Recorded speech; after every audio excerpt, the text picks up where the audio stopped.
नमस्कार बच्चों, मैं सुमित्रा गौतम। आज हम कक्षा 7 का पाठ 2 का पाठ 3 पढ़ेंगे। उसमें हम पढ़ेंगे निजी स्वास्थ्य सेवाएं। हमारे देश में कई तरह की निजी स्वास्थ्य सेवाएं पाई जाती है। बड़ी संख्या में डॉक्टर अपनी निजी दवाखाने चलाते हैं। ग्रामीण क्षेत्रों में पंजीकृत चिकित्सा व्यवसायी RSP मिल जाते हैं। शहरी क्षेत्रों में बड़ी संख्या में डॉक्टर हैं, जिनमें से बहुत से विशेषज्ञ की सेवाएं प्रदान करते हैं। निजी रूप से चलाए जा रहे अस्पताल व नर्सिंग होम भी है।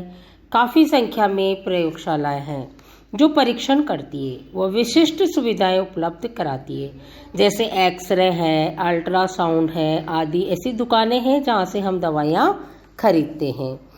जैसा कि इनके नाम से ज्ञात होता है कि निजी स्वास्थ्य सेवाओं पर सरकार का स्वामित्व अथवा नियंत्रण नहीं होता।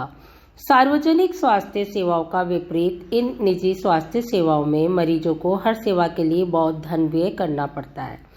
सार्वजनिक स्वास्थ्य सेवाओं में तो धन ज़्यादा नहीं देना पड़ता पैसा, लेकिन जो निजी स्वास्थ्य सेवा है ना बच्चों, उनमें फीस भी ज़्यादा लगती है, दवाइयाँ भी महंगी आती है, जांचें भी होती है, सब कुछ होता है। आज निजी स्वास्थ्य सेवाएं चारों ओर दिखाई देती है। अब तो बड़ी बड़ी कंपनियां अस्पताल भी चलाती है। कुछ कंपनियां दवाइयों को बनाने और बेचने में भी लगी है। शहरों के कोने कोने में दवाइयों की दुकानें देखी जा सकती है। स्वास्थ्य सेवा और समानता। क्या सबके लिए पर्याप्त स्वास्थ्य सेवाएं उपलब्ध हैं? हम भारत में ऐसी स्थिति का सामना कर रहे हैं जहां निजी सेवाएं तो बढ़ रही है, परंतु सार्वजनिक नहीं। ऐसी दशा में लोगों को मुख्यतः निजी सेवाएं ही उपलब्ध हो पाती है। ये शहरी क्षेत्रों में केंद्रित है। इन सेवाओं का मूल्य भी अपेक्षाकृत अधिक रहता है। दवाइयाँ महंगी होती है, बहुत से लोग उन्हें खरीदने में समर्थ नहीं होते और इसलिए जब परिवार में बीमारी होती है तो उन्हें ऋण लेना पड़ता है।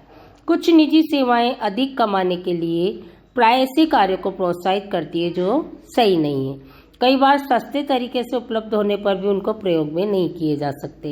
उदाहरण के लिए प्राय देखा जाता है कि कुछ चिकित्सक जरूरत से ज़्यादा दवाएं, इंजेक्शन, सलाइन आदि की सलाह देते हैं, जबकि साधारण इलाज भी पर्याप्त हो सकता है। सही बात है बच्चों कि कई बार क्या होता है, ऐसी कोई बीमारी होती है ना जिसमें थोड़ी सी दवाई से भी बीमारी ठीक हो सकती है, लेकिन क्या करते हैं निजी चिकित्सक कि उसके लिए ना जाँचें लिख देते हैं, दवाइयाँ लिख देते हैं, बहुत महंगी महंगी इंजेक्शन लिख देते हैं, ये सब करते हैं। तथा तथ्य ये है कि जनसंख्या के 20% लोग ही बीमारी के दौरान आवश्यक दवाइयों को खरीदने में सक्षम होते हैं। वे लोग भी जिन्हें हम गरीब नहीं समझते, दवा संबंधी खर्चों को उठाने में कठिनाई का अनुभव करते हैं। एक अध्ययन में ये पाया गया कि जो लोग अस्पताल में किसी बीमारी या चोट लगने के कारण भर्ती होते हैं, उनमें से 40% लोग खर्चों का भुगतान करने के लिए पैसे उधार लेते हैं या अपनी कुछ संपत्ति बेच देते हैं। ये बात सच है बच्चों, क्योंकि जो गरीब लोग रहते हैं बेचारे, उनके बीमारी हो जाती है या कोई चोट लग जाती है, वो लोग क्या करते हैं निजी अस्पतालों में जाते हैं। वहाँ जाने के लिए उनको इलाज के लिए पैसे चाहिए होते हैं, तो फिर वो पैसे क्या करते हैं, उधार लेते हैं, या उनके पास कोई संपत्ति है तो उसको बेच देते हैं। गरीब लोगों के लिए परिवार में हर बीमारी चिंता और मुसीबत का कारण बन जाती है। इससे भी बड़ी बात यह है कि ऐसी स्थिति बार बार आती है। गरीब लोग पहले ही पोषण की कमी का शिकार होते हैं। ये परिवार उतना भोजन नहीं खाते जितना इन्हें खाना चाहिए। उन्हें जीवन की आधारभूत आवश्यकताएं जैसे पीने का पानी, घर के लिए पर्याप्त जगह, साफ वातावरण तक उपलब्ध नहीं हो पाता है और इसीलिए उनके बीमार पड़ने की संभावना अधिक रहती है। बीमारी पर होने वाले खर्चे से उनकी हालत और ख़राब हो जाती है। कभी कभी केवल पैसा ही लोगों के बेहतर इलाज में बाधक नहीं होता। उदाहरण के लिए महिलाओं को तुरंत इलाज के लिए डॉक्टर के पास नहीं ले जाया जाता है। कई आदिवासी क्षेत्रों में स्वास्थ्य केंद्र कम है, वे भी अच्छी तरह नहीं चलाए जाते। वहाँ निजी स्वास्थ्य सेवाएं भी उपलब्ध नहीं हैं। क्या किया जा सकता है? इसमें कोई संदेह नहीं है कि हमारे देश में लोगों के स्वास्थ्य की दशा अच्छी नहीं है। ये सरकार का दायित्व है कि वह अपने सब नागरिकों को, विशेषकर गरीबों और सुविधाहीनों को गुणात्मक स्वास्थ्य सेवाएं प्रदान करे। फिर भी लोगों का स्वास्थ्य जितना जीवन की आधारभूत सुविधाओं पर हो, उनकी सामाजिक स्थिति पर निर्भर है, उतना ही स्वास्थ्य सेवाओं के ऊपर भी। इसलिए लोगों के स्वास्थ्य की दशा सुधारने के लिए दोनों पक्षों पर कार्य आवश्यक है। ऐसा करना संभव है। अब हम पढ़ेंगे केरल का अनुभव। 1996 में केरल सरकार ने राज्य के कुछ महत्वपूर्ण परिवर्तन किए। राज्य के पूरे बजट 40% पंचायतों को दे दिया गया। इससे पंचायतें अपनी आवश्यकताओं को योजनाबद्ध कर उनकी पूर्ति कर सकती थी। उससे गांव के लिए पीने का पानी, आहार, औरतों के लिए विकास और शिक्षा आदि के लिए उचित व्यवस्था सुनिश्चित संभव हो सका। इसके फलस्वरूप जल वितरण व्यवस्था की जांच की गई। स्कूलों और आंगनबाड़ियों के काम को सुनिश्चित किया गया। गांव की विशेष समस्याओं पर ध्यान दिया गया। स्वास्थ्य केंद्र में भी सुधार किया गया। इन सब कार्यों से स्थिति में सुधार आया। इतने प्रयत्नों के बाद भी कुछ समस्याएं तो बनी रही। कौन सी समस्या बनी रही बच्चों? जैसे दवाइयों की कमी, अस्पताल में अपर्याप्त बिस्तर, पर्याप्त डॉक्टरों का न होना आदि।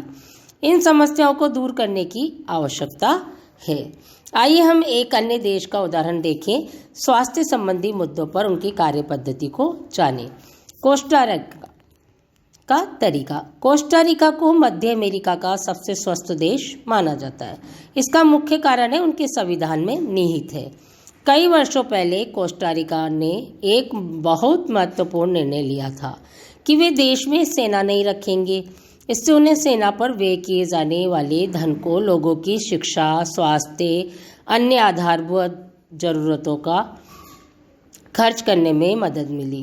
कोस्टा रिका की सरकार मानती है कि देश के विकास के लिए देश का स्वस्थ होना बहुत जरूरी है, इसलिए अपने देशवासियों के स्वास्थ्य पर बहुत ध्यान देती है।